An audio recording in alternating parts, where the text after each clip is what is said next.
a great mind himself, how he's able to word stuff and make it make sense to us. I wish I could express myself like he does, but I just happen to have the author here with us, by the way, Al West. He's an international published author, speaker, and life coach. Welcome, Al. Welcome, I'm here. Thank you for having me. Yeah, uh, we have your book cover up here on the screen, and right now it's an audiobook, Yes, it is. but any minute now it's going to come out on what, Amazon and other places? Yeah, it's going to be available on Amazon, iTunes, and other places in hard copy as well. Yeah. But those of us, now I'm a little older, Al, it's harder and harder for me to read books because the print is getting smaller and smaller, but I love audiobooks, and that's where you could get this book right now. Is that correct? It is an ebook right now. It'll be an audiobook and a hardcover in the next 30 days. Yeah. Absolutely. Ebook, that's what I meant to say, ebook. I do the ebooks because I could blow up the text and change the backgrounds and stuff like that. And I want to tell you're going to tell us everywhere it could be obtained right now, but I'll tell our viewers, if you go to the web address on the screen, a mouthful of masterpieces.com, that's so easy. It's right there. You click, and that's the best way to get it, I think. Tell us about, what's the full title, Al? The book is called Mind, Poetic Power Principles, and it's essentially about self-discovery and putting you on a path to enlighten yourself to be the best version that you could possibly be. A lot of individuals, a lot of people, a lot of us, everybody wants to be a millionaire in this day and age. And it's extending yourself to everybody else's version of themselves, but you fall short when you don't enlighten the version of yourself to become the best person. You can't reach that until you pour into yourself and get out what's locked inside, and that's the best version of your mind. Yeah. Why?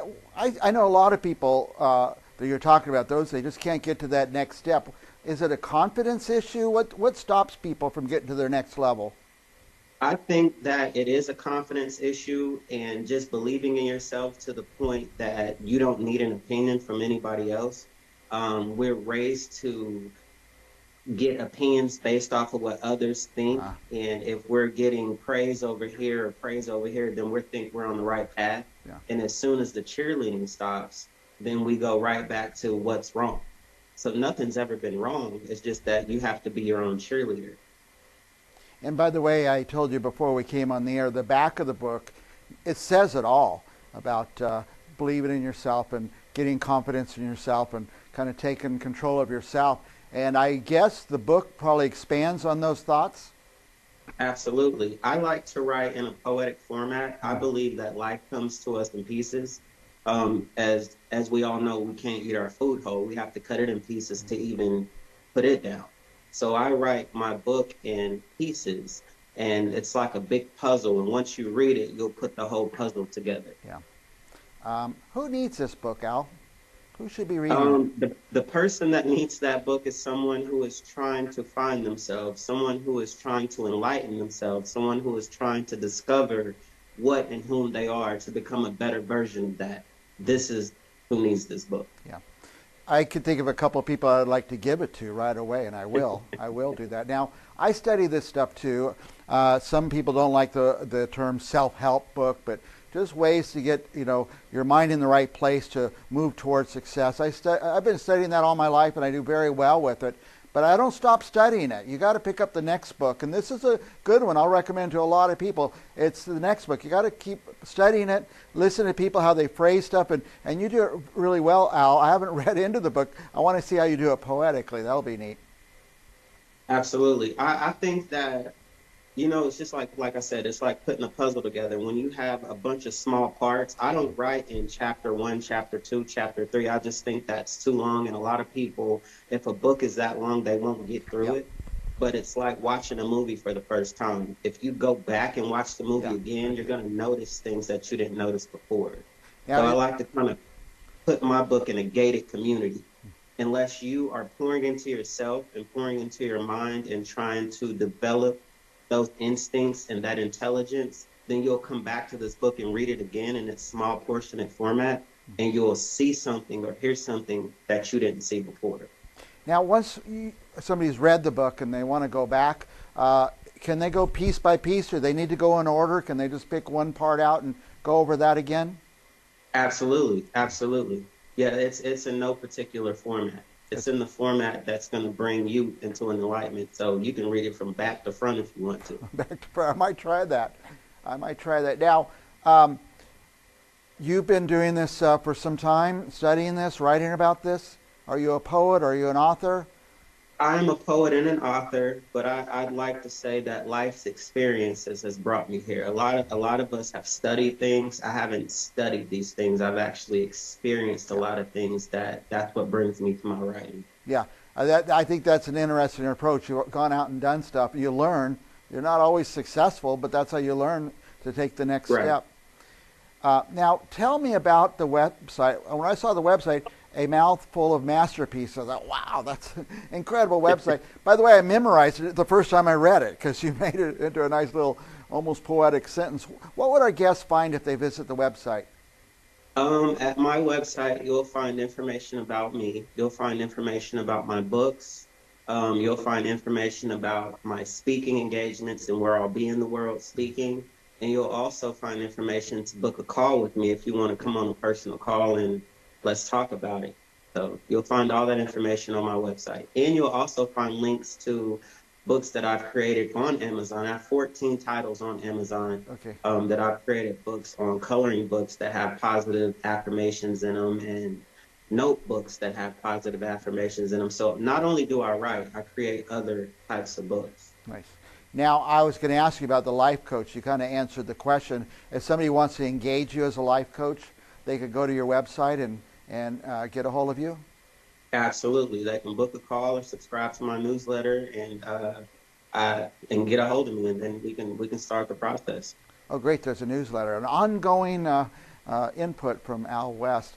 Now, Al, I am going to, I mentioned I know some people that I would like to give this book to, but this is how I order books like this sometimes. I'll go on, I don't order one, I order 5 of them, and I give them out, because you'll meet somebody every day. Even guys like me, I need books like this. I need to keep reviewing and getting in touch with myself and figuring out where I need to be.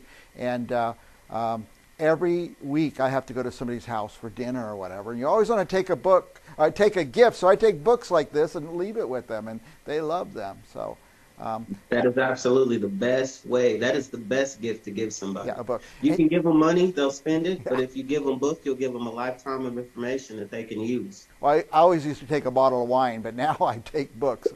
And they go, no wine? I go, but this book is great. You gotta look at it. Al, we're Absolutely. running out of time already. I could talk to you all day because I like your approach and especially the way you write. Any last thoughts? Anything else you want to share with our viewers on your books about life or any subject at all? You know, I wrote a quote, and it's called Generations. You will teach your children what your grandmother taught your mom if you don't change your mind. So it's all about changing your mind so you can trickle down to the next generation so we can get better and better as a people in what we do and what we discover here.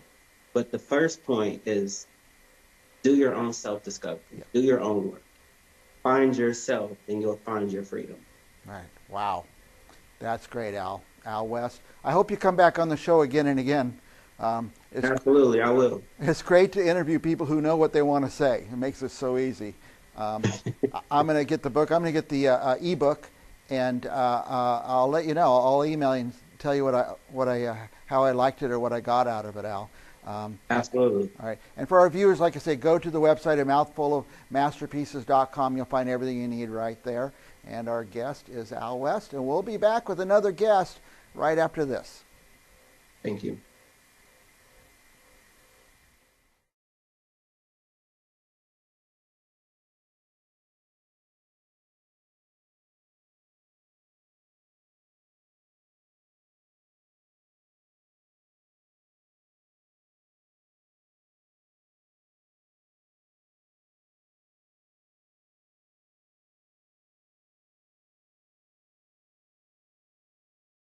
Hello, this is Hope Roski with Weddings and Celebrations, and today we're going to the floral department. So I have with me a very special guest. Her name is Ann Denise. Ann, welcome to the show. Hello, thank you for Oh, having me. it's so great to have you back again. I wanted to talk to you a bit about your floral company called Country Chic, which I just love the name. And you're located out in the Madera Ranchos, correct? Yes. And you've just started your business, but you have been very, very busy. And what you produce with your floral arrangements, just absolutely beautiful and breathtaking. And the pictures that you sent are really worth the see. And we'll talk about those in a bit. Tell us a little bit about what's current in the floral industry when it comes to weddings. Lately, I have had a lot of either like whites and neutrals, or we just finished summer, so I had a lot of bright colors too. Yes. So kind of almost like opposites of the spectrum, but both really fun to design and create. A lot of more, instead of large arrangements, like bud vases and just a lot of variety throughout tables and throughout the venue. Right. Which makes it a lot fun too. So one of the things that I've noticed are some of your bridal bouquets, and just it's like a very simple yet very elegant. And like in this picture that the viewers are seeing right now, it's a very flowing arrangement of flowers. About how many flowers does it take to make a big bouquet like that one? That big bouquet, there was probably 7 to 10 roses, plus there was ranunculus, there was multiple stems of orchids, there was a lot of different filler and line flowers, and that one had about 3 or 4 different kinds of greens mixed in too. They can get pretty pops. hefty, Yeah. or they can be really small and simple. Right. Well, this one just looks so beautiful, just the way that it flows and it looks, and it like I said, it's simple. It's a little bit more to the neutral, but I just really like the way you work some of the blush colors in there as well. Thanks. All right, and then there was another one that I really liked. It was a smaller bridal bouquet, and it's just the simple whites, just with the stems, and that one was really lovely. Tell us a little bit about that. The bride was a really petite person, and so she was really worried about her bouquet being too big or too large for her and her dress and kind of overpowering. So she really wanted to make sure it stayed just small, compact, and simple. But I was still able to work in a lot of texture, because that's one of my favorite things is texture and not using the same flower through everything. And some peonies in there since we were in the beginning of summer with this one. It's absolutely beautiful. Now, we talk a lot about the bride, but then it comes time for the groom and the pocket boutonniere. How often do you, some guys are, they're pocket boutonniere, but that really makes a statement, especially during pictures. How important is that pocket boutonniere? So the pocket boutonnieres have definitely been a newer trend this last year, rather than your normal like pin-on boutonniere. Yes. So it's actually made in like a card, and it slips into the pocket, so you can do so much more with them. I feel like the one in the picture actually had a lot of flowers in it, because that's what the bride wanted. And then the rest of the groomsmen were just a very simple boutonniere. So his stood out, just like her bouquet was really big and extravagant. Right. And then all the bridesmaids just had a few simple flowers. And his does, just in the colors and everything. There's a lot in there, yeah. Oh, yeah, absolutely. Looks great. So let's talk about, as you're coming down the aisle, you have, those taller podiums and things to that effect. How important is the arrangement up there? So your aisle is going to have a ton of photo shots, right, from the whole ceremony, walking in and out.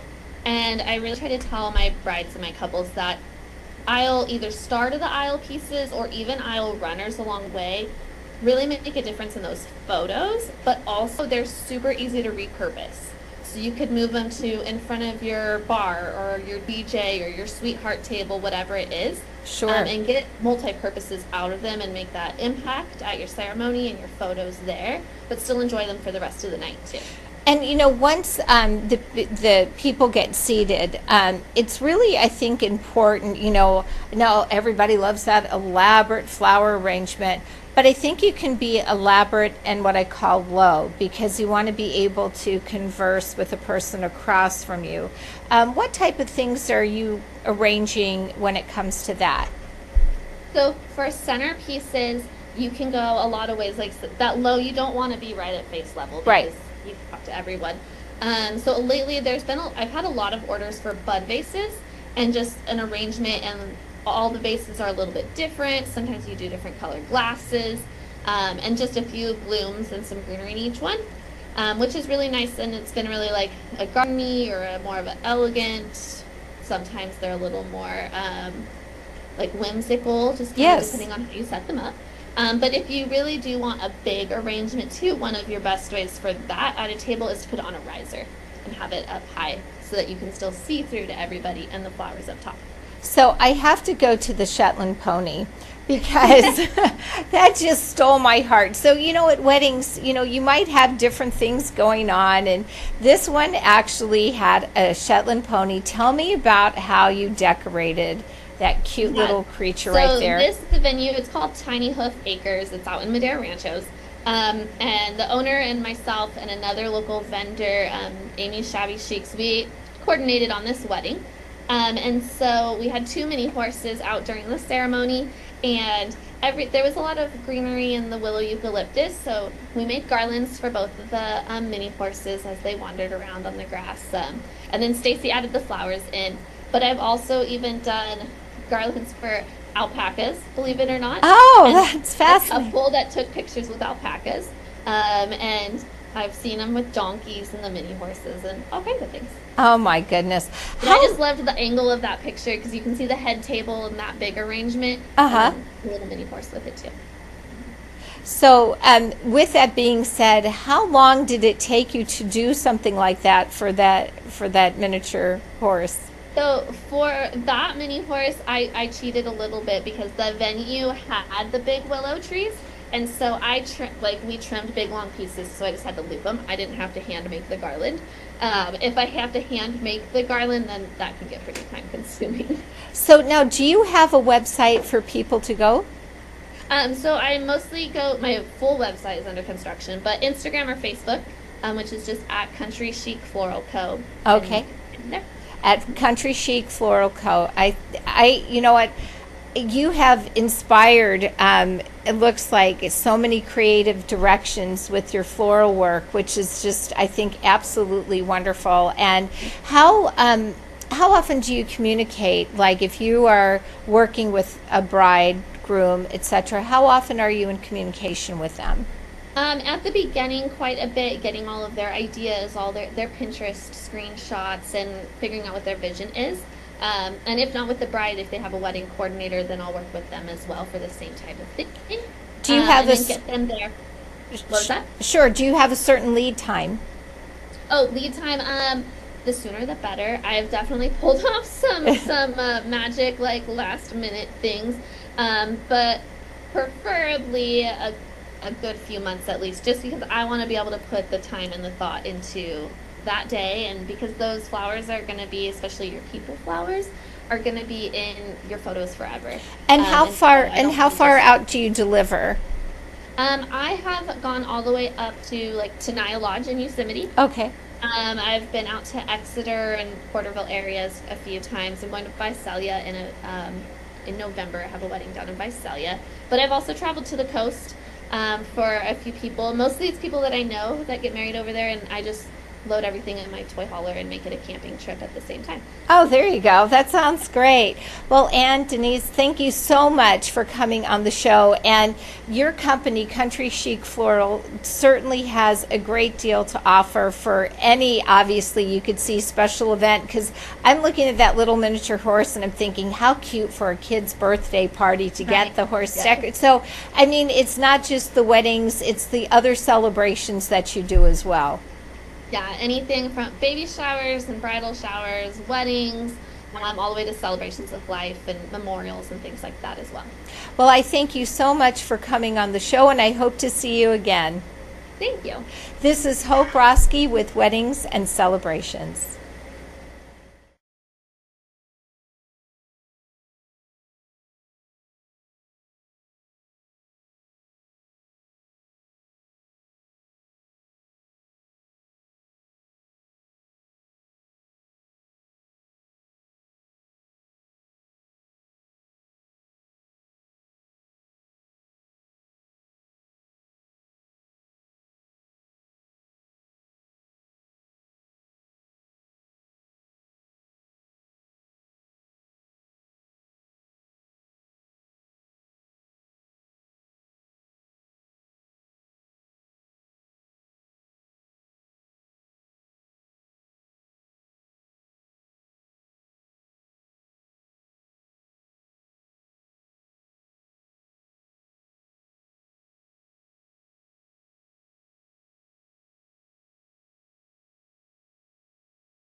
Welcome back to Briggs on Books. It's our 9/11 edition, and I've been watching a lot of newscasts and reliving that day, 9/11. It seems like just yesterday, but I think it's been 23 years.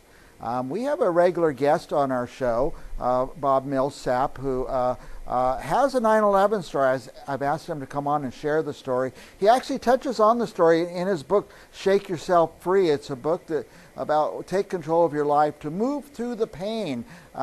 Let's see if we can do some clicks and get our guest, Bob Millsap, on the screen. There he is. Welcome, Bob. Hey there. Yeah.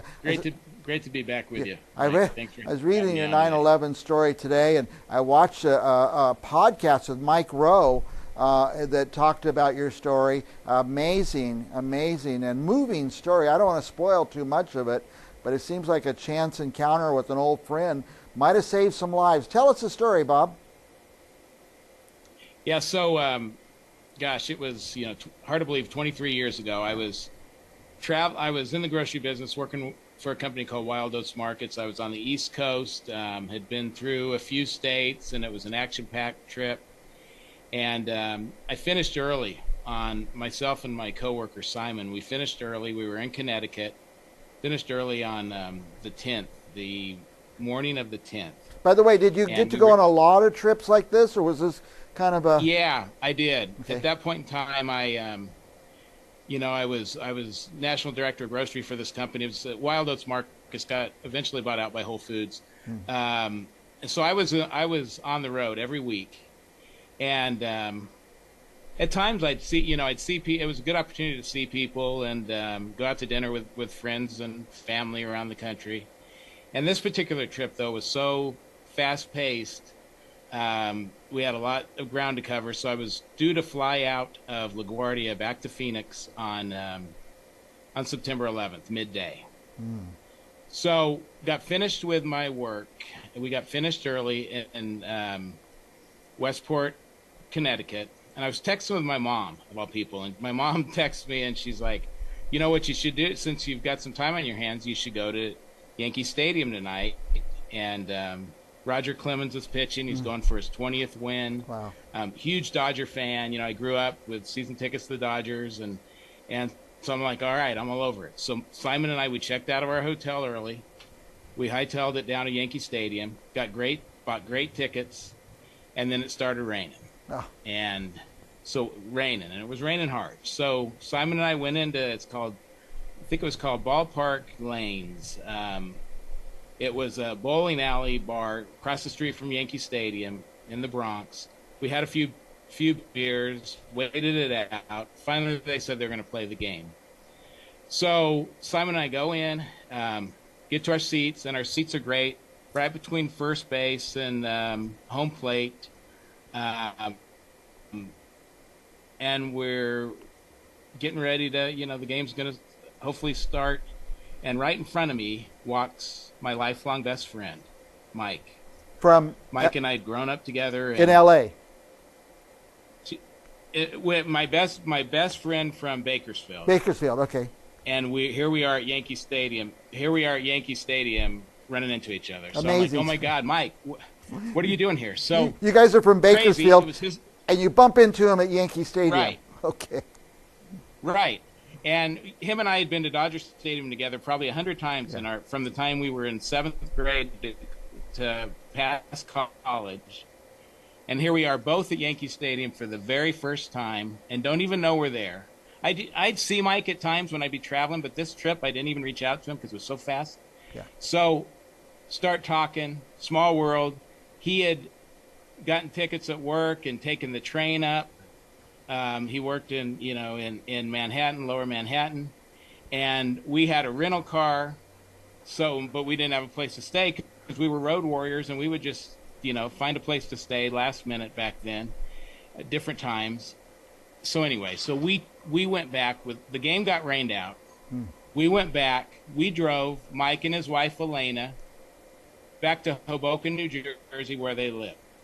On the way to Hoboken, we're passing by the Twin Towers, and that's where Mike works. He works on the 104th floor. Oh boy! And he says, "You ought to come with me tomorrow morning, and see the view, because we didn't fly out till early afternoon. So we were going to do that. We were going to go see his view, and then go on to the airport. Well, we get back, we go to the little Irish pub down on the corner, and one beer turns to two, turns to three. Yeah. We end up closing the place down because we're talking. It's an Irish pub, so yeah. Right, and Mike and Simon are connecting well. We're talking a lot about music, and so we close the place down, and we go back and we keep drinking. Simon and I, we were done with working our rear off, and it was like a weekend for us. But for Mike, he was doing something he'd never done before. Yeah. And so the party, so to speak, kept going at Mike's apartment in Hoboken. And we were waking his wife, Elena, up. She's like, get to bed. You guys are loud. Finally, we get to bed. I wake up the next morning, massive headache. And I hear the shower going. And I think it's Mike, in the shower. And I lay there for a little while. Try to go back to sleep. Door shuts. The person leaves. So I get up. And Simon is asleep on the couch. I'm in the spare bedroom. And I wake Simon up, tell him to get in the shower. And then I turn the TV on, and the tower had just been hit. Oh, my gosh. And I open the curtain, look out, and we're right across the Hudson and can see the tower. So I'm like, oh, my God, where's Mike? I think he's gone to work. Well, I'm like, Mike. And he's like, yeah, what? I said, you're here. And he's like, I am here. I I hung over and I didn't go in. Like, oh my God, look at your building's gotten hit. Well, he looks out. He says, no, that's not my building. That's the other building. But oh my God. So he didn't go to work. So he always goes to work, and he didn't go to work that day because he didn't go to work that day because we drank too much. you partied. You partied all night. Right. He, you know, I guess the binge drinking from Garces High in Bakersfield paid off. Came back, yeah. You know, and it was from that point forward, it was unbelievable. And Elena was gone, his wife, and she could have been. She had to take the PATH train into the World Trade Center, and then was going to take that. Then walk from there to where she worked near the Trade Center. But anyway, she came back. She didn't make it that far. She got turned back. Oh boy! And she just hugged me, and it was like oh my God, the magnitude of what had just happened was that we kept this chance encounter kept Mike from going to work. 66 people didn't make it that day from his office. I think there were 110 people overall in his office. 82 were there that day. 16 made it out that just went immedately. They had just a very short window to get out. So Simon and I were there for the rest of the week. You didn't. You couldn't fly out. They shut down all the airports. They shut down the airport. So you couldn't leave. They couldn't leave. We were talking to our corporate travel agent about, renting a car and driving from New Jersey back to Phoenix, and Simon had to get to Portland, Oregon. We were talking about doing that. Some people with our company had done that from the East Coast to get back to the West. But we stayed, and I'll never forget, and it's hard to really put into crystal clear words, just the magnitude of the kindness, strength, support, unity that was shared by all the people there at that time. New York's it's a hard charging, rough place. Yes. And we, everyone, nobody had that, everybody was just working together and kind. And it's a feeling that I've never let go of. It was life changing. Yeah. And it was very amazing. It's quite a story. I'll talk to Mike later today. I talk to him every year. You grew up together. Say that one more time. You grew up together in Bakersfield. You bump into each other at, was it Yankee Stadium? And Yankee Stadium. Ended up saying, how was the day, by the way? You're at his apartment in New Jersey? Sorry, we're picking up. That's all right. The mic's not working very well. Go one more time. You were at his apartment, and how did the day unfold? You watched the whole day unfold from his apartment? Yeah, we did. So cell phones weren't working. So people knew that Simon and I were back there. Yeah. So the office, people from the office, my family were trying to get a hold of me. So my phone was dinging. This was 2001 technology. My phone was dinging that I was having messages, but I couldn't get them, and the phone wouldn't ring. So I was just getting dozens of messages. Because that night we had told a few people, like I told my wife, I told my folks, told people at the office, told some people from Bakersfield that we were going to go into the Trade Center in the morning and see the view and on our way to the airport. Yeah. So there was that going on. We walked down to the river to the huts and they were ferrying injured people. The downtown Manhattan was just chaos, and they couldn't get fire engines and couldn't get ambulances down there. So they were ferrying people over across the river, and there were ambulances lined up, and they were taking people to New Jersey hospitals from there. You know, you saw people with ashes and soot on their faces. I mean, it was unbelievable. It was just such a horrible time, and it just. Now, could you see the Twin Towers? Could you see the Twin Towers from inside the apartment? Yeah, you could. And did you see them collapse? You could see them. You could see them. So we were watching them. We were watching TV. Mike was trying to work the phones to try to talk to people and figure out, you know, what was going on, and you know, because I mean, he lost 66 friends and colleagues that day. Yeah. And so the rest of the week was just, you know, a lot of he was finding a lot of devastating things out. Yeah. You know, and it just was quite a life changing situation.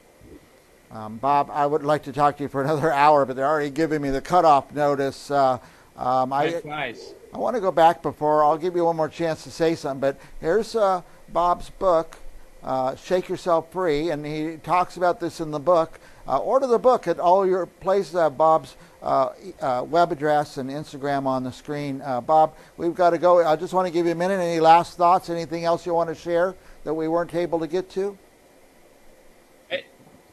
You know, as you can hear overhead, I live right by Luke Air Force Base. So that's the sound of freedom literally going on over us right now. And just, you know, just to be, you know, we live in an amazing country. God bless America.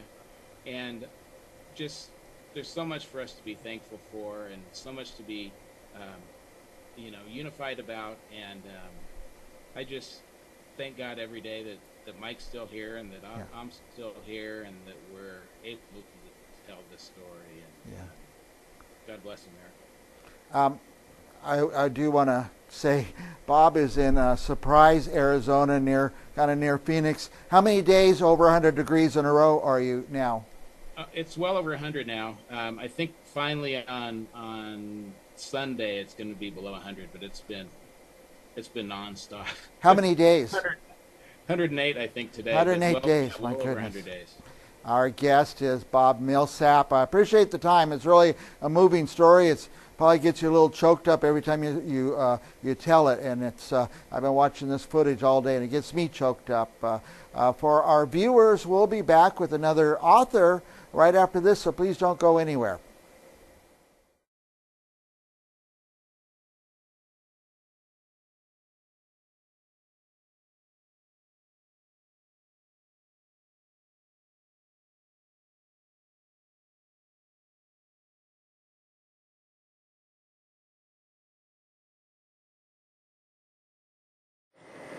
Welcome back to Briggs on Books. Are you about to pick the next book you read or the next book to add to your list? You're going to want to check this one out. It's called Pandora's Theorem. Not only do I have the book here, I have the author here who's going to tell us about the book and his inspiration and why and how he wrote it. Welcome to our show, Brian Christopher Murphy, the author of Pandora's Theorem. Welcome, Brian. Hey, Mike, how you doing? Good to see you again. Very good. I was reading up on this book a little. It's pretty exciting. Set in Canada. Are you from Canada? No, I'm actually originally from Indianapolis, but I was in Canada at the time I was writing it, so that's why I made that location, because different locations such as Ryerson University was kind of in my neighborhood, and so I'm familiar with all the different locations. That's why I'm able to write them so well. And a lot of the characters were based off friends of mine, and though the descriptions may have been a bit different, you know, some of the people and some of the personalities were kind of theirs. And, you know, a lot of authors do that. It's, you know, a certain part of our lives kind of go into the books as well. And, you know, the key character is actually, that was more a construct than Jameson. That, like Michelle Bouvet, that was a close friend, and the cat Muff was his cat, just I had a lot of fun. It took me 4 years to write. Oh that my book. goodness! It turned out pretty good, I think. Yeah. What is? Did you say whether it was set in a certain city in Canada? Yeah, it's set in Toronto. Toronto. Okay. So people from Toronto will recognize places and things in the book. Right. Now, what got my heart beating, and it always does, when you said the Royal Canadian Mounted Police started searching for the suspect. I always thought that's neat that they have that in Canada. Yeah, the RCMP is, that was a bit of a misnomer because the RCMP is more equivalent to our FBI. So, now that being international terrorism, they'd be involved. Yeah. Things like that. There may be a few Canadian-ish things that I didn't quite get right, but I try to get my best friend to help me edit it. He's like, "No, I want to wait until it's done." I'm like, okay, but once it's done, you can't complain. Yeah. Okay. Yeah, can't complain when it's finished. What year did you finish writing it? I finished writing in 2002, I think, and maybe later in 2002, and then 2003 was when it actually published, and it was originally published through Author House. And what would you say the genre is? Who's going to want to read this book? Be probably under medical thriller. And maybe get a little into science fiction, but mainly I would say medical thriller. Medical thriller, yeah. But it almost sounded like something that could, believably happen in today's day and age. Oh yeah, I kind of think so, especially seeing that with all the advances in digital technologies and medical technologies, and telomeres, that's been a known science, science of aging and things like that. That's been known for quite a while. Yeah.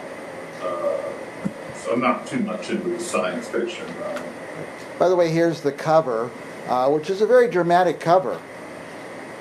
I actually designed that myself. I did not use a design department. I just kind of came up with that. I think I don't know what inspired it, but it was just sort of. I think the theory of Pandora's box. You don't know what you're going to get. It's kind of where I drew my inspiration for the cover. Madness, mayhem, murder. Yeah. Money, of course. Kind of all the different elements I see as contributing, to those different, kind of the motive for murder, so to speak. Almost a formula for murder. Really, I was just kind of thinking, but that just sounds kind of poetic. But hey, author, go figure. Now, before I start any interview, I punch up to the Amazon, and it popped right up, very easy to find. Where else can people get the book? If they're still around, like Borders bookstores, Barnes and Noble, probably Amazon is your best bet. I'm not sure what booksellers. There's really only 3 book distributors, like Baker, Taylor, Brown, and I can't remember the third. Yeah. But so where else? But definitely Amazon. I know it's available there in hardcover. I'm sure there are places where you can find paperback copies. Yeah. With it having been available for so long, I think it shouldn't be too hard to find. Yep, they should be out there. If they're out there, they're out there. You can find them, that's for sure. And now it's in. I call the versions you have analog, good old hardcover and paperback. Right.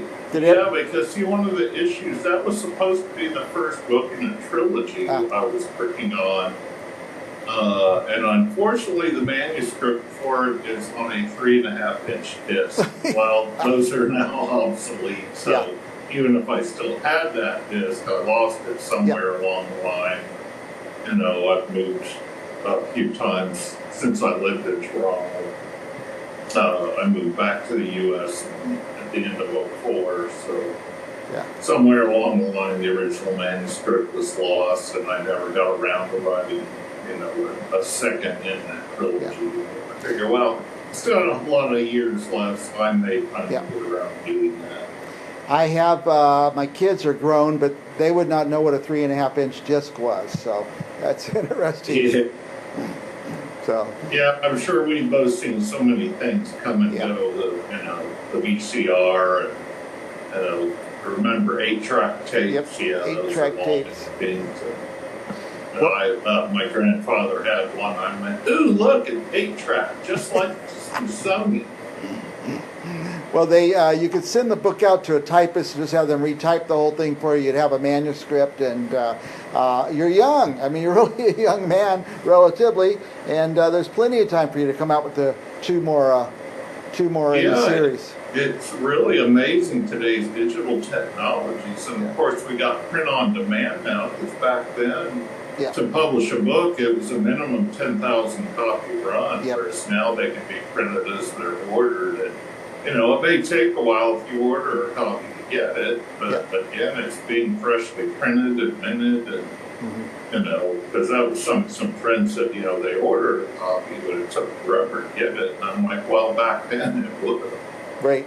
That's amazing that the technology has come so far for authors and publishing, and people who never had a chance to be a publisher are now able to write books and get them out there, and that is great. Brian, we're running out of time. I know you have a lot of other irons in the fire, so to speak, so we hope we see more books come out. And I encourage our viewers, go check this one out. I was getting to the point, it's not on Kindle, is that right? It's not on audiobook, it's just on the good old analog hardcover and paperback?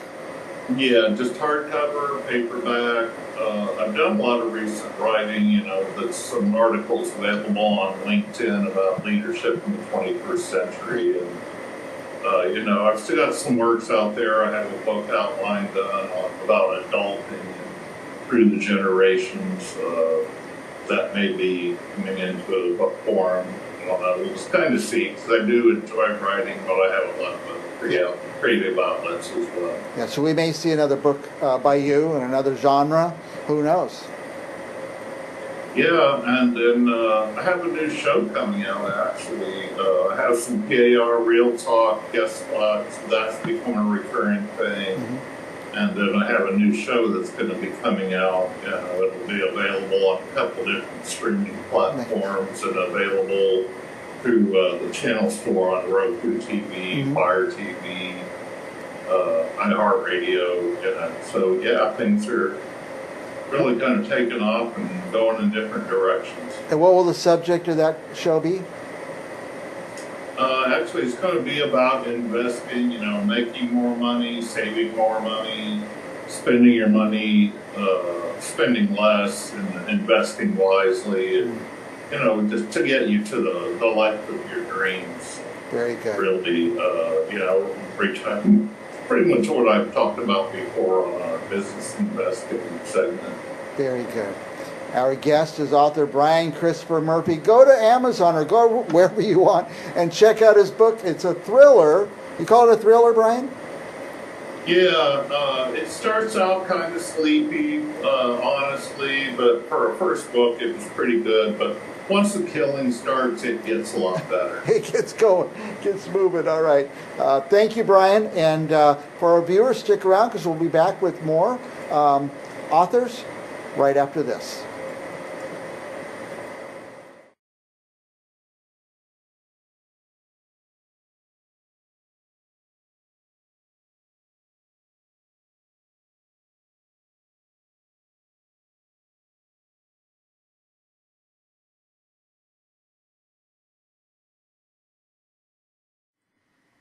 Xylene X-Band. Are you looking for your next book to read this season or looking for another book to put on the stack? This book especially gets my attention because it's about a rock band, about a musician. I have the same background. By the way, not only do I have the book, I have the author here too. Welcome, Charles Harvey. Welcome, Charles. Oh, thank you. It's good to be here. Do I have that right? It's about a rock musician who's kind of a little bit burned out on doing that? That's exactly right, yeah. And the story is really kind of how he recovers from that. How he recovers. Now, I think we could give this away because this is on page 1, right? That is right, yeah. Tell our viewers what happens. Well, what happens is that there's a rock and roll band in 1985 named X Band, and they're finishing up the third record of their 3-record contract. So they need another contract. Otherwise, they're pretty much has-beens already. But 1985 is, rap is coming on strong. And so, the labels aren't really looking at rock and roll bands anymore. They're looking at rap labels. So getting a contract is going to be difficult. Even their own label is not, they're holding back. And then while they're mixing their third album, the guitarist, Joe X, has like a seizure-like experience. And after that, he loses all memory of himself, but he believes he has the memories of somebody else named Mike Smith.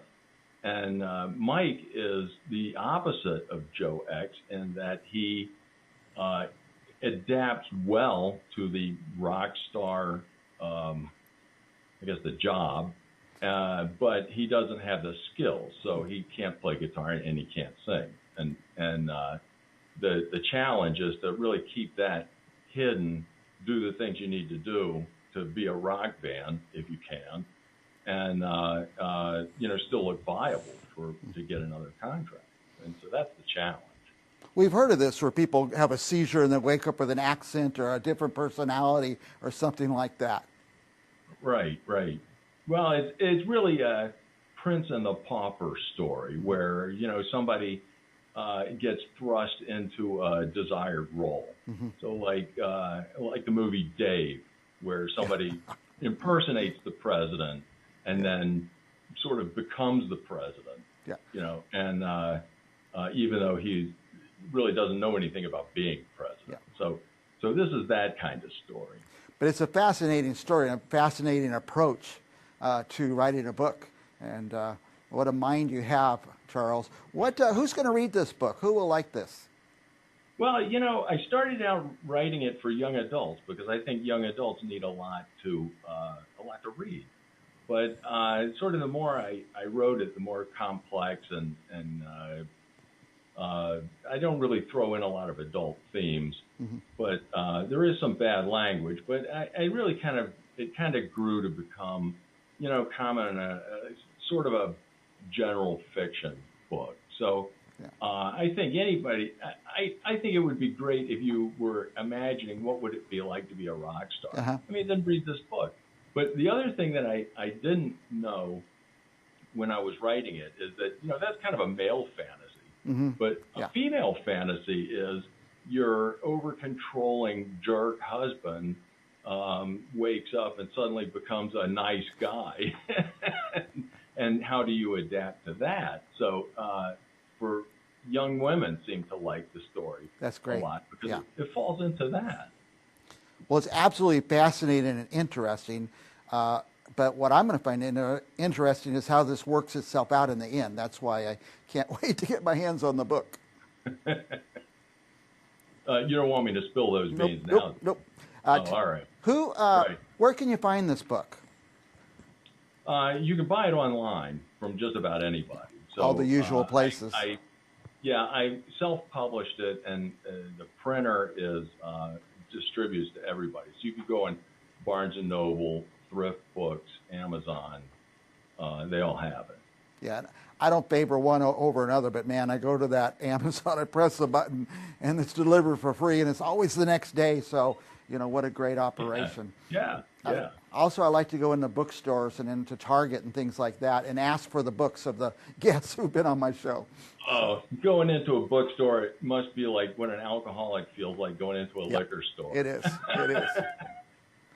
Harvey, when did you write this book? When did you start? When did you finish? Oh, well, that's a good question because the first idea for the book was in 1981, actually. I had a dream in which I had to go on stage and play guitar. Oh, boy. I didn't play guitar, and I didn't know what to do. And I thought, geez, I wonder if that would make a funny story. Like maybe I could get some laughs out of it. Yeah. And I started writing this story, and then I was taking a creative writing class in college. And I brought it to the class and read it. And, you know, the other people in the class liked it. So I wrote it up as a short story. And later on, after college, I really decided, you know, I really could fill this out with an actual plot. And so I started writing really the rough draft about 2002. And I wrote it just about every day up until 2008. Wow. And then I picked it up again in 2018 and finished it in 22. So Nice. it's been a number of years. I think 9 years altogether working on it, and, you know, 41 years from concept to finish. Well, my first thoughts were, haven't all of us dreamed of being an 80s rock star? Oh, yeah, everybody my age has. Yeah. All right, Charlie. I would hope so. They only give us 10 or 12 minutes here, Charles, so sorry about it. I could talk to you all day because your mind is fascinating in your creative process. Any last thoughts, anything you want our viewers to know? Well, I guess too, in the book, there's a humor element. I think that it's not in the plot necessarily, but the characters interact with each other. Yeah. I think it's amusing. Yeah. I like doing the dialogue. I hate to say this, but it kind of sounds like it could be a movie. It would be an interesting movie. Oh, that's the dream. Yeah, I'd love that. You'd have to star in it, Charles. Well, I'd rather be the narrator. There you go. Thanks for coming on and tell us about the book. Say the title again, because I get it wrong every time. Okay, Xylene X-Band. Xylene X-Band. And the main character starts out with what name and ends up with what name? Joe X, and it's spelled E-C-K-S.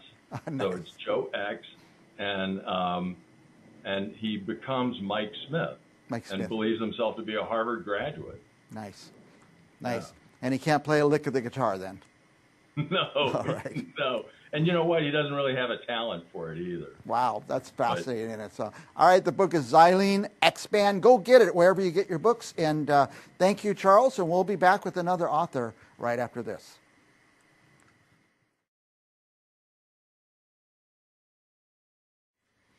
Welcome back to Briggs on Books. Are you about to pick your next book? Are you about to pick your next gift to give to somebody who's young, like 3, 4, 5, 6 years old? You're going to want to check out these books. I Don't Like Sharing. We're going to talk about this book, but as a surprise, or maybe as expected, I also have the author of the book here, Dawn Caldwell DeWolf. Welcome, Dawn. Hi, nice to be here. I love children's books. And I truly believe that I could read before I entered kindergarten. I don't know if I could read or if I just memorized the books from hearing my mom read them to me over and over and over. Tell us about the book, I Don't Like Sharing. Well, I Don't Like Sharing. It follows Molly, who was also in the first book. She has a little bit of difficulty learning the fruit of the Spirit from the Bible, and she learns a lot from her Poppy, which is based on my Poppy. In fact, my illustrator, Jen Grafton, who's amazing, she made him look pretty much just like my Poppy, with down to the hat. So now, did I get them backwards? She learns from him how to share, huh? Did I get them backwards? No. I Don't Like Sharing is the latest one. Yeah. Okay, so here's the first one. I guess I Don't Like Patience. Yeah. This is actually based on a situation when I was younger. I started writing the story out and then I changed it up a little bit. But she learns how to be patient. Her Poppy lets her grow carrots for the first time. Nice. And she just doesn't want to wait for them to grow. So she tries all sorts of different techniques to try and get them to grow faster. Yeah. Which I kind of did when I was little. Nice. And you say they're Christian Christian children's books? Yes. Yeah, I always say, well, it starts off, you think, well, the person's coming from the right place, so the book's going to be okay for my kids. And now you books and reading and writing, has that been part of your whole life? Oh, my goodness, yes. Like you said, I was reading before I went to school. I actually started school early because my mom had me tested to see, my mom was a teacher. I was a teacher as well, but she, did the teacher thing and wanted to know what she needed to work with me on, and there was nothing. So I was so bored, she put me into school early. Oh, boy. And yes, reading has been a part of my life as long as I can remember. Voracious reading. Yeah. You know, getting my limit of books at the library. There was a limit how many you could get each week, and I would get them and read them in a day and then have to wait another week. So. Had to wait a week. Oh, boy. Now, have you been crafting stories your whole life in your head? I have. And the funny thing is, we just recently moved my mom up. She's living with us now. And when we were going through her stuff, she had kept things from when I was little. I found a little book that I totally forgot about that I had made when I was probably like 7 or 8, where I had wrote a story about this cat and made the cover and everything. So it was fun to see because I didn't even remember making it. So yeah. We talked before we came on the air what ages these books are suitable for. Tell us who you wrote them for and who's reading them. Well, I do have 4 young grandchildren so far. Nice. I have 5 daughters, so I'm sure there will be more grandchildren. But I wrote them so that kids, especially as a former teacher, would get to experience learning about Christ, but maybe in a more relatable way, through situations that are really, like believable, something that they might experience themselves, how it's hard to wait, how it's hard to share. So yeah, I wrote them for kids in general, but also with my grandkids in mind. I have 4 of them, ages 4, 3, 2, and a baby. So yeah. I have crazy ways that I buy books. I'm always buying books, of course, but if I went to buy these books, and I am because I have nieces and nephews coming up or about to be born and stuff like that, I don't buy one. I like to buy 5 of them. And by the way, if your kids are 5 years old, 6 years old, they're going to be going to birthday parties every other week. So buy multiple copies of these books, and they make great gifts for the presents for the kids at those parties, and I love to do that. The other thing I do is I buy them and send them to my mom, Grandma, because when the little kids go to Grandma's house, there's their book. It's already there at Grandma's, and she loves to read the kids the books too. So I have multiple shelves in our bookshelf, the bottom shelves, of course, that are my grandkids' books. So when they come over, they have plenty of books to pick from. Yeah. And this, I should say that these 2 books are part of a 9-book series. So there will be 9 altogether. Each one covers a different fruit of the Spirit listed in the Bible. Let's see if I can do it. Love, joy, peace, patience, kindness, goodness, gentleness, self-control. And there's one I always forget, faithfulness. Faithfulness. So there will be 9 altogether. Yeah. That is fun. How thick, how many pages are these books? I have the first one right here. I believe it's 30. Oh, wow. Okay. I believe it's 36, but that's including the cover page, the page with the dedication, etc. So I'd say maybe the actual story, probably maybe 30 of it is the actual story. That's wonderful. That's great for kids. They're not going to memorize those 30 pages overnight, so it'll be good. When are the next ones coming out? When will the next one be out? The next one, I believe, is I have it mostly written, is I Don't Like Being Kind, and that should come out in February. In February, that'll be nice. I hope you'll come back and tell us about that one. Oh, absolutely. Tell us about I have your web address on the screen. Tell us what our viewers would find at your website. On my website, I have, of course, both links to both of my books. I have a blog on there that I update semi-regularly. And if they go onto my website, lots of times I'll post things about other books from other authors that I really like, that I really think that are helpful, that my readers would like. It has all the contact information, all the places that you can find me, Instagram, X, Threads, everything. You're out there. We're already running out of time, Dawn, but any last thoughts about your books, about life, about parenting, anything you'd like to tell our viewers? Parenting's tough. My 5 daughters are all adults now. I have 2 sets of twins and one in the middle, and they're all adults. And so it's doable.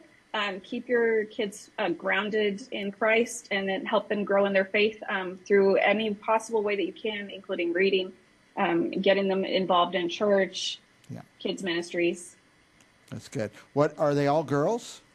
All girls. 5 daughters. Yes. Good for you. You're truly blessed. I am, or I'm crazy. Or you're crazy. Thank you so much. You've inspired me, Dawn. Thank you. You did this book, and not only have you done the 2, but right where you're going to go, the path you're going to take on the remainder. Yeah. So I appreciate Yes. that. I hope you come back each time another book comes out. Absolutely. All right, we'll be back with another author right after this.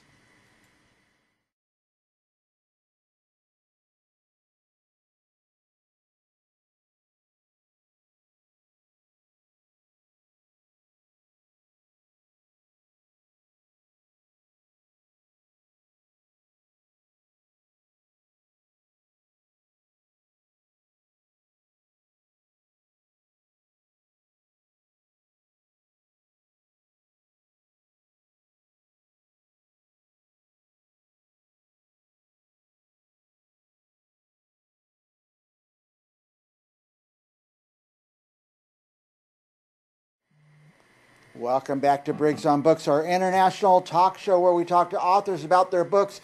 Are you about to pick the next book you read? Stand by because we have a book for you and an author. The author's here too.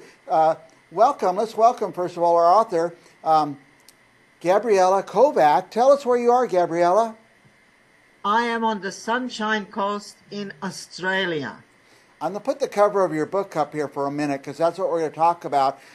Georgina, Holocaust Memoirs. And tell us, in California right now, it's about 11 a.m. What time is it there? At the moment, it's 20 to 4 in the morning. 20 to 4 in the morning. You got up this early to talk to us. Thank you. Yes, I thought you're worth it. Yeah. So many, I spend a lot of time trying to pick my next book.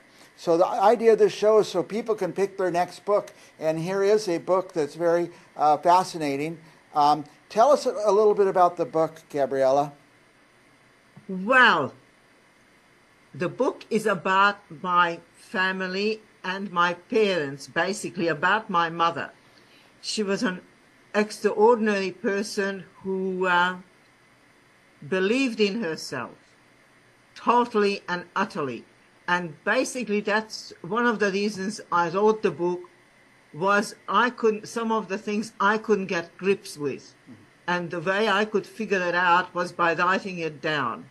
That was the only solution I had to it, and I'm getting to understand her more and more. Her father, and this is very important, I think, and that's why I think it's very important that people know, that her dad brought her up in such an unusual way that she didn't believe in any stops in life. She knew she was in a magic bubble, and while she was in a magic bubble, she was protected. So she went through the Holocaust, communism. Most people, it's just unbelievable. They feared her more than she feared them. At each time and all the adventures she had, she just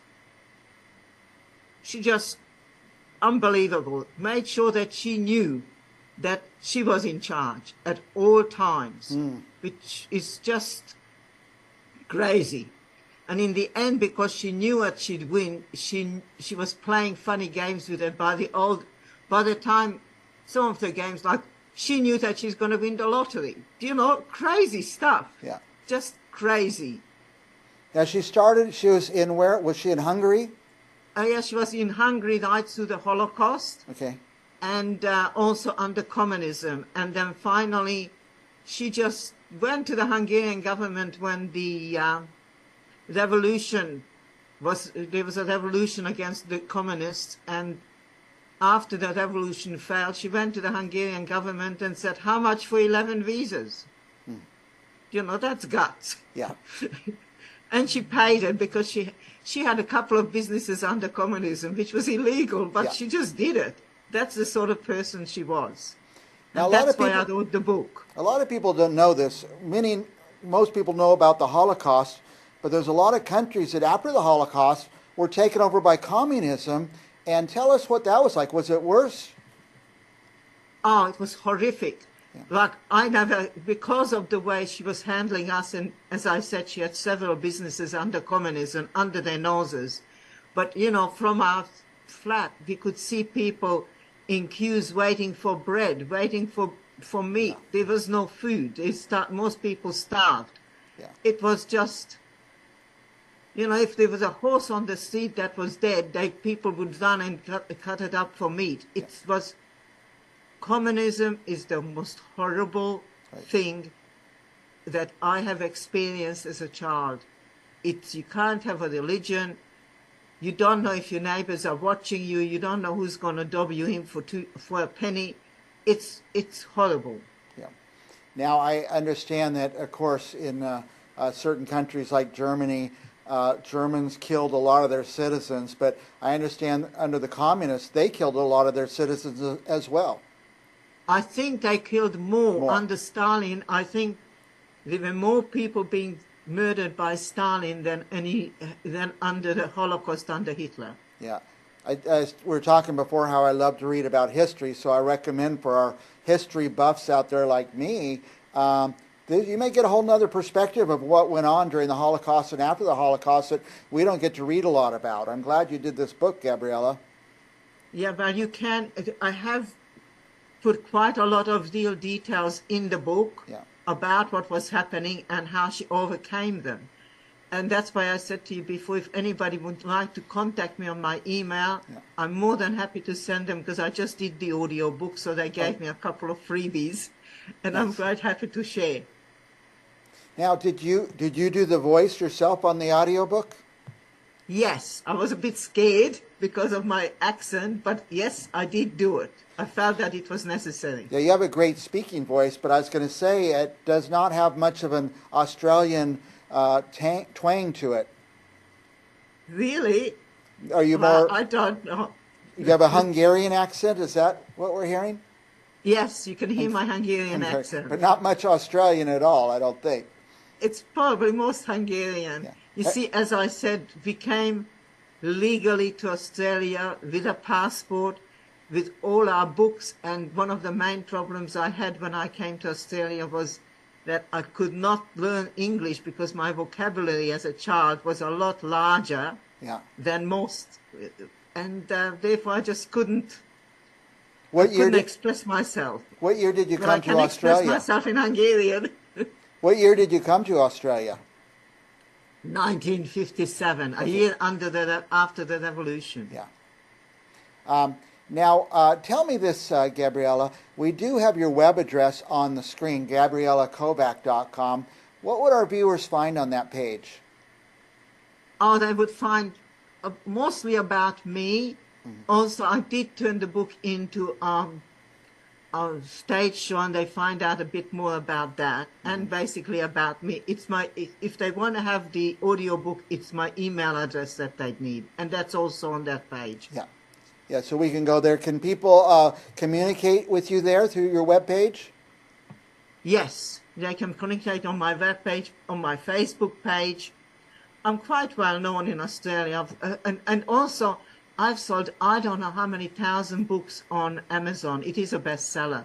Okay. So I think we got over 500 5-stars on it. Oh, that's excellent.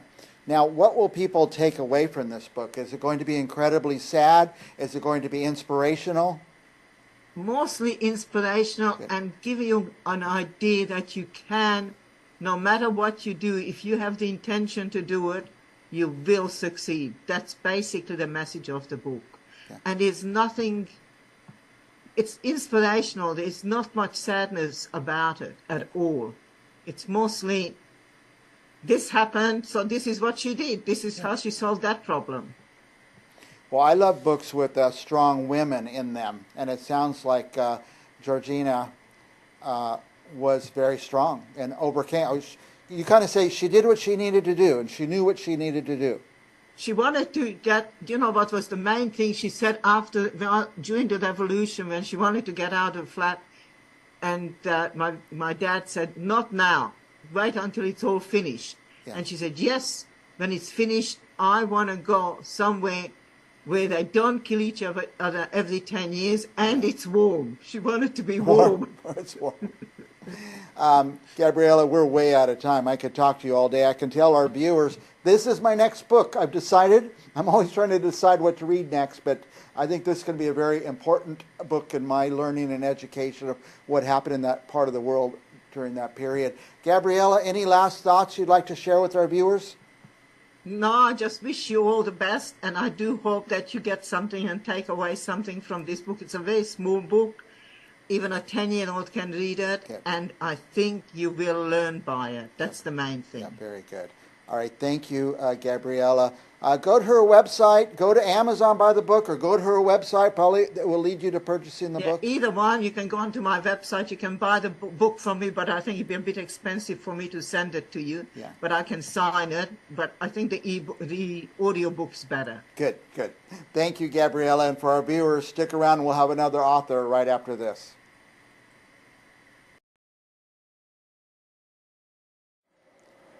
If you're about to pick the next book you're going to read, you're going to want to hear this. Here's the book, Woman in the Wind, and I've got the author here. You're watching Briggs on Books, our truly international talk show on books and authors. And welcome, Greg Stout. Thanks very much. Nice to be with you today. I'm excited about the book, Woman in the Wind. Tell us a little bit about it.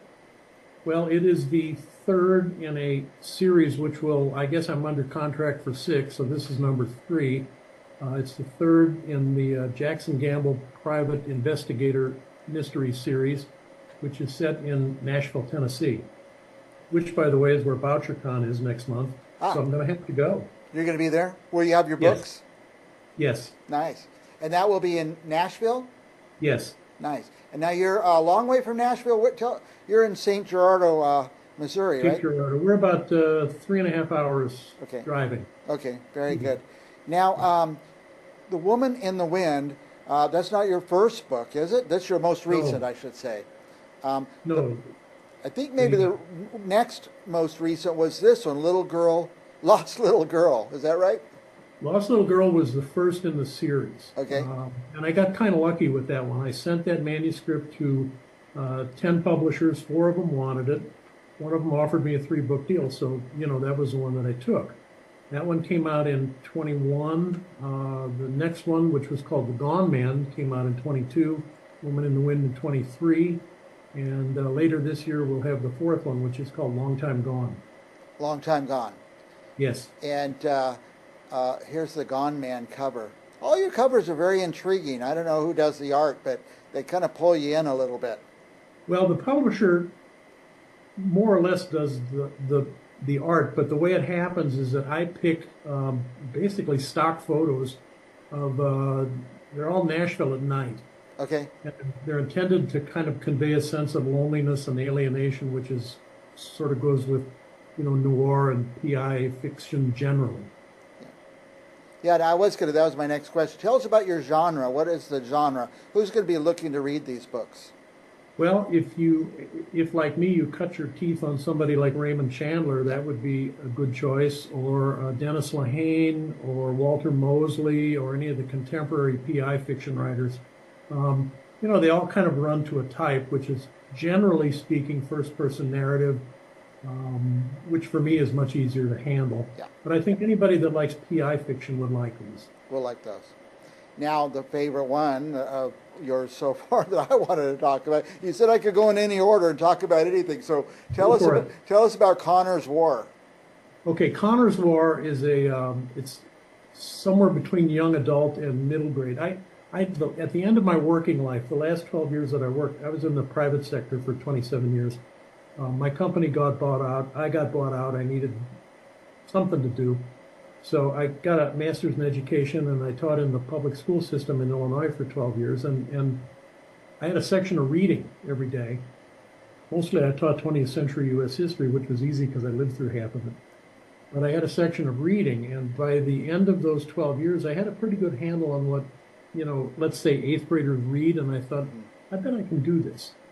And so I wrote a book called Gideon's Ghost, and it sat for a while, and eventually a publisher picked it up. And then I decided, well, let's try another one. So I did Connor's War, and that one is set during 1968, which was a tumultuous year if you happen to be around for it. We had the Kennedy assassination, we had the King assassination, we had Lyndon Johnson deciding that he was going to stand down, and we had the Tet Offensive. So there was lots going on. So I tried to bring in, I guess because I'm a history teacher, the idea of that as it would apply to a kid, 15, 16 years old, who finds himself spending the summer with his grandfather because both his mother and father are in the service.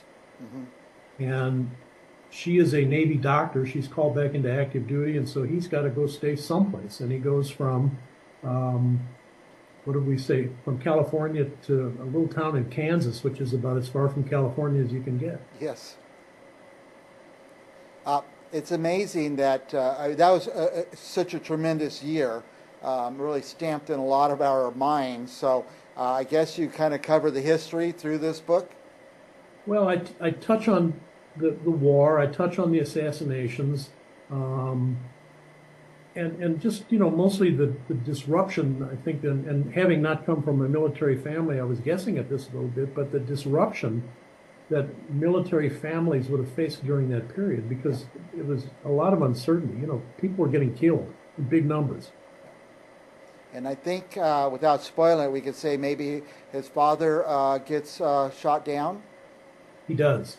And they don't exactly know if he's a POW, if he was KIA, if he's MIA. They don't exactly know what. But it's not all history and seriousness. That's a boy meet girl book as well, I would guess. I'm a sucker for a love story. And you're trying to appeal to the young adult audience. So, I'm reading that one first. Sorry, Greg. I know that wasn't your top push today, which I want to get back to. Woman in the Wind. When did this come out? It came out last October. Okay. And your most recent. And where can people find it? And tell me about this new question everybody makes me ask. What formats is it in?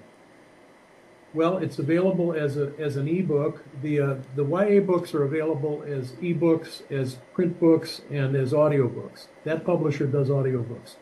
My other publisher, they're working their way into audiobooks, but they're doing it slowly. So it's available. You can order it online at Amazon, Barnes & Noble. My Barnes & Noble here carries it. Okay. It's probably a long way to drive for a lot of your listeners to come to southeast Missouri. Yeah. Now, Women in the Wind, is that an audiobook? It is not. Okay. So you get it in paperback or what do you call it? Ebook. That's the same as Kindle, I guess. Yeah, Kindle. Yeah.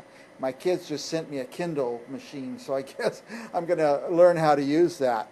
Well, I do reviews for like ITW, and they always want to send me a Kindle, and to me it's easier to read the book. Yeah. Oh, yeah. But as my age advances, it's harder and harder for me to see the text in those books. So I'm hoping the Kindle device helps me see better. So, yeah, to me, for whatever reason, reading on the screen, maybe because I didn't grow up that way. Yeah. And because I don't have a smartphone yet. Now, Greg, I got a feeling that you're not done with this writing thing. Well, you already said you have a contract to write more books. What's coming up next? Well, the next one will be out this October. And I'm working on book 5. I'm about 45,000 words through it. So that's a 2025 release, and then there'll be one more that I have no idea what it's going to be, but something will come to me. I hope. It'll come to you. It'll come to you, no doubt about that. Greg, we're about running out of time. I just want to give you a chance to say anything you would like about your books, about life in general, or messages to the readers. I think what I'd rather do is say something to people who feel like they want to write, and that is, this is a tough business. Yeah. And I know a lot of people opt for indie or self-publication, and I guess that's okay if that's what you want to do. It never occurred to me to do that because when I started writing, that wasn't a thing. But it's a difficult business. It's very competitive, and it's just something you have to stay with it, hone your craft, join a writers group because you get support from other writers, which is really how I got my books published, was from support from the people who were in the groups with me. Mm-hmm. Interesting, yeah. And if you like PI fiction or if you like mid-grade books, buy my books. Buy your books, yeah. That's what I'm going to say. Buy my books. I was going to close on that pitch. Go to wherever you buy books, Amazon, Barnes & Noble, whatever. Just type in Greg Stout. I just did it right before we came on there. All of his books came up. They're really easy to find. But my advice is don't go and click one time to buy a book. Click 5 times. I like to buy 5 copies of every book I read, and I make everybody else read them at the same time. So Appreciate it. yeah, and I have to always having to go to somebody's party at their house, and you want to take a host gift, take a book. Take a book by Greg Stout. Thank you so much, Greg. Thanks for having me. I appreciate it. Yeah, you're fascinating. I could talk to you a lot longer, but my producers are already signaling me to get off the air. But hopefully you'll come back again and again. I will. All right. For our viewers, stick around because we'll be back with more authors right after this.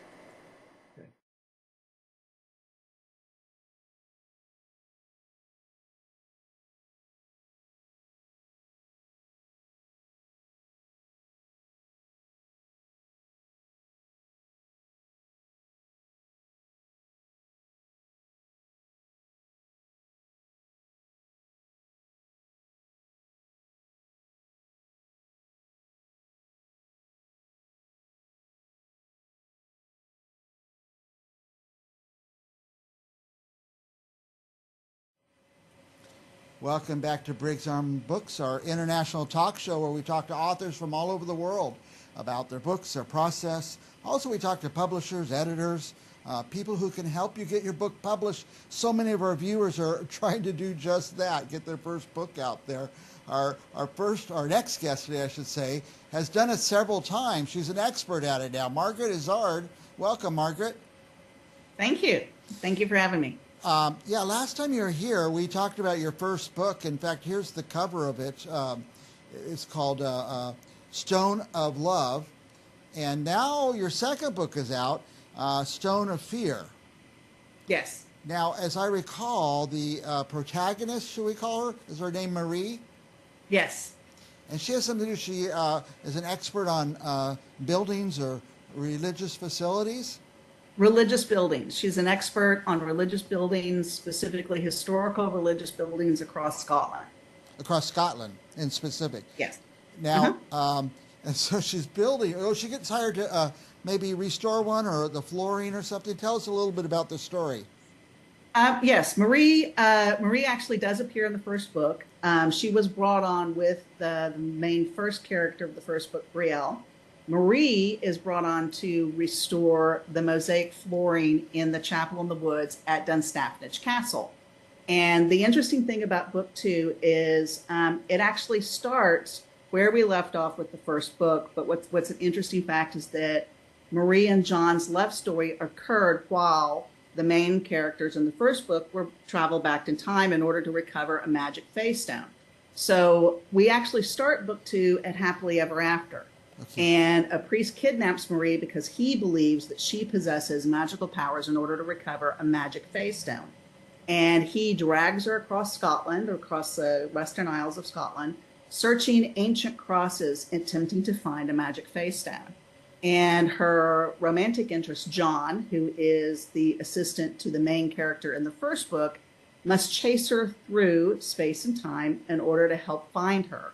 And what's nice about this story is their love story is actually told in flashback from 2 different points of view because they fell in love while Colin and Bree in the first book were back in time.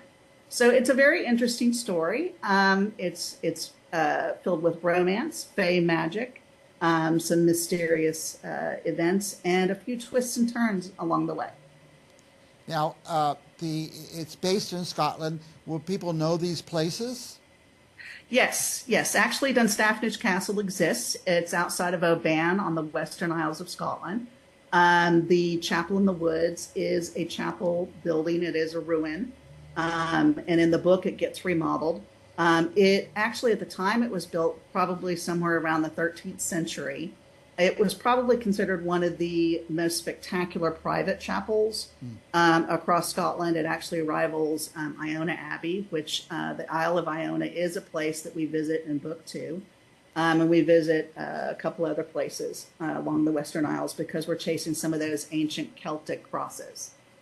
Now, what would you call the genre? Is it a romance? Romantic? This is paranormal romance. Paranormal romance, because we do have fairies. We have the magic of the fairies and the fae. We have some of their folklore. that is actually some of the folklore that the Irish immigrants brought to Scotland. So when we talk about the Fae, we talk about the Tuatha De Danann and the Fomor Fae. So that's the good Fae and the evil Fae, and it becomes down to this battle of good against evil, and how the humans help the Fae recover the magic Fae stones. So somebody like me who's recently become interested in Scotland, because I'm found out I'm almost 100% Scottish. Well, I learned something about Scotland. You'll learn some history about it. What's interesting about my paranormal stories, and I do get asked this often, is how do you merge this paranormal into this modern day story and these stories that you're trying to create, these romances. And what's interesting is the history actually drives my paranormal. So it's the history of Scotland and the history of the Fae and these folklore stories that are told that drive some of the paranormal concepts that I blend within what these real stories are. Well, it's amazing that, as I said in the introduction, so many of our viewers are authors, trying to write their first book. And you've got this device where you're telling a story through flashbacks. It's amazing you can keep all that straight in your mind. Actually, I'm glad that you asked. And I didn't think of this coming into the interview, but I'm so happy that you asked, because outlining, I am a plotter. I'm a huge plotter as a writer. And I have a 7-book series with 3 Christmas companion books planned for this series. So you have to be a plotter to keep up with time travel and what's going on. Yeah. But in this particular book, it was an extreme challenge. I knew what their romantic story was. I hadn't quite fully written it out. My outlines are summary driven. And when I did this outline, I actually had to break apart their love story and write it from beginning to end, because as I started the story of the Stones and progressed forward with the story of the Stones, and I went into these flashbacks, they started getting out of order.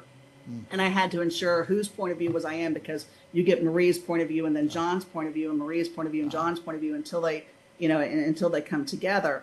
So it was a challenge because it was very confusing.